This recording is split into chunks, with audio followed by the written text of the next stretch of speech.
What the hell is up with these dudes? So, right off the bat, you notice something. Men are the problem. It's amazing, ain't it? It never ceases to amaze me that males are always a problem with these modern westernized women that have reached a certain age and have a single, that are single moms. It's almost as if men are always the ones that needs to be coached in order to deal with women. Why is it not the other way around sometimes? I thought it was 50-50. But maybe I'm crazy. Okay? Maybe I'm crazy. Let's continue. Are there any good guys left? Translation. If a woman says if there are any good guys, it's typical good guys she thinks that will come in and be her, save her like a white knight. Cook her dinner, stuff like that, and all that. Alright? But I doubt this chick wants a good guy. She typically wants that bad dude, alright? The bad dude with the hyper masculinity, the tattoos, rides a Harley, fixes his car, he's roughneck, a bit rough on the corners. That's what she wants. But she wants to tame him and say, hey, you come and become my good guy. That can come around and, help wash the dish, cook and doing all that stuff. Nah, not with all that tattoo. Nah, let's be honest. Tattoos are all personal preference here, but I don't buy it. It's not for me. I mean, typically when you see people overall with a lot of tattoos, and especially women, it screams a lot of attention. Yes, you're fearless, you're open-minded, and you probably freaky between the sheets. But typically women would have a lot of visible heavy tattoos like her are pretty hard to deal with. That's a lot of hyper masculinity right there, alright?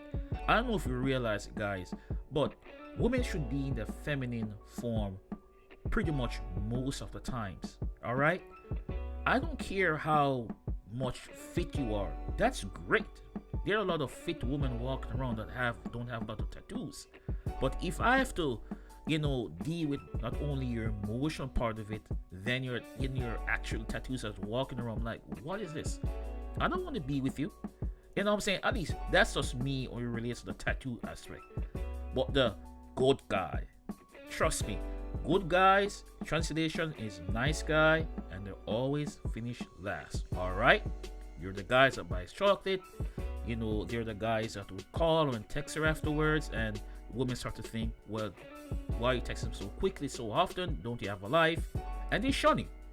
You know what I'm saying? It's the bad guys you want. So guys, don't fall for that trick. You know what I'm saying? Hey, don't.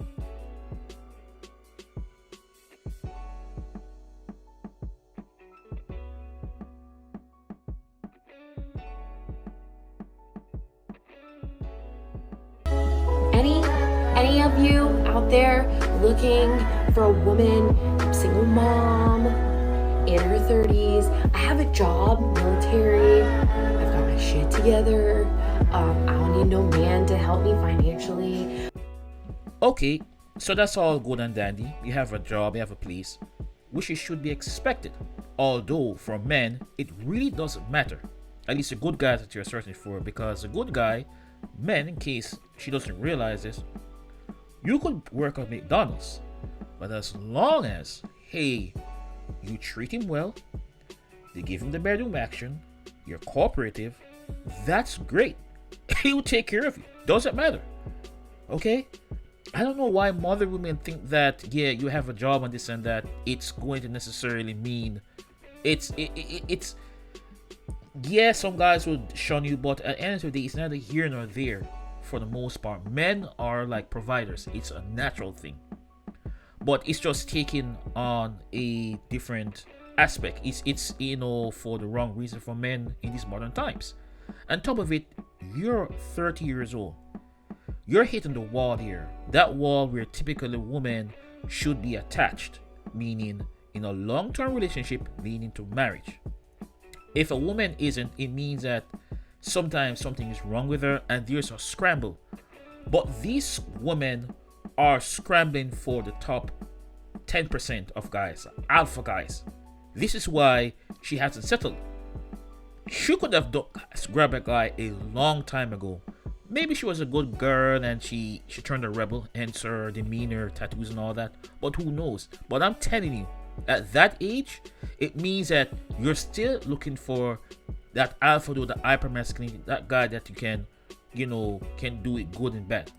That's the real honest truth. And eventually, you can turn into a good guy. A good guy can help you clean, take the kids to get the groceries, take the kids to school, and all those stuff. And then eventually you get bored of it. You see, that's what happens.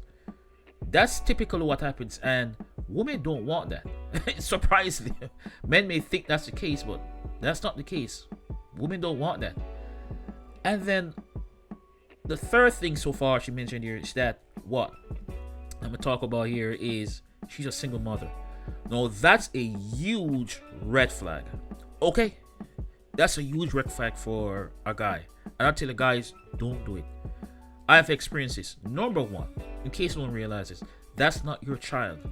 You're investing your time, resources in a child that's not yours, and especially if the dad is still around. Because don't be surprised if the woman is still getting smashed by the boyfriend on the side. Okay, it does happen. Number two, that child may not come to like you, because in case people don't understand this, I'm a stepchild. I love my stepdad and everything, but at the same time, I still pine for my original biological dad to find out who he is. You get what I'm saying? And the child will not necessarily respect you because they will know you can discipline me, and that's a problem. That's why I don't enter into single mother relationship with single mothers, because you're going to want to discipline the child and you can't. Not the way you want to, because the mother, most women at least, are going to be very, very protective of the kid. So it's a lot of drama comes with it. And, guys, you take second fiddle. Okay? Whether you have a single mother, it's probably like the kids, herself, the cat or dog, then you. Okay? It's not worth it. It's just, the juice ain't worth the squeeze for a single mother. Okay, this girl may look, pretty cool, nice and everything, but it's just not worth the squeeze. But let's let's go. Send me your resume, please. So guys, you realize something here. For a minute, she was going to flex her muscles, like, yeah, I'm strong, I'm fit. Like, okay, that's a warning sign of aggressiveness. That's not just, oh, I work out. That's nice, but you're saying, I will compete with you. I'll compete against you. You don't want that. That's too much independence. You get what I'm saying? You're not going to give the guy the space to lead. So if you see a woman that act this way, don't let that soft nature, yes, she works out, fool you. You fix at that, you're saying, look, sure, I'm willing to bend the corner, strike off, I'm going to strike off these extra strict requirements just to get the good guy, but at the end of the day, I'm on par with you. Don't come in and fight with me. And then she starts with, she ends with, typical woman, hey, send in your resumes. That's a soft touch because it was a bit, a bit aggressive before. Then she counters a softy. Here's the thing. It's always interesting that in dating a woman, it's always like a job application. And women always have these lists. As much as they would say, oh, I don't have, I don't have this list and these requirements. There is a list. But as you can see, guys, she's 30. So those strict requirements of 6 foot this, six pack, all that, she's trying to strike them off like, okay, you know what? I bend on this. I give and take on this. They're lowering their standards. Women don't want to do that, but unfortunately, she's hitting 30, so she has to do it.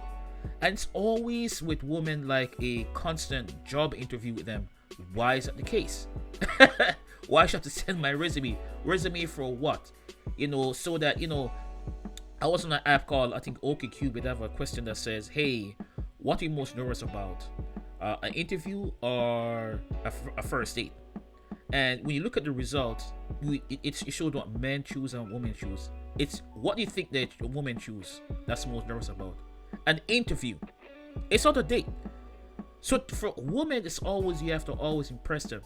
I've come to the point now. I have the time for that.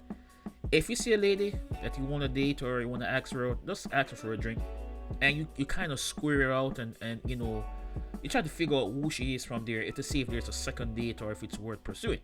Because women have this list, and especially even if you ask her for a drink and she goes, you might be wasting your time because it's just to get free up a bit. She's stuck. She has no one to deal with at this present moment. So guess what? You're going to fill the gap to. It's like an ego trip to validate me to a certain extent. It's not worth it. It's always this list that women have, but their time is running out.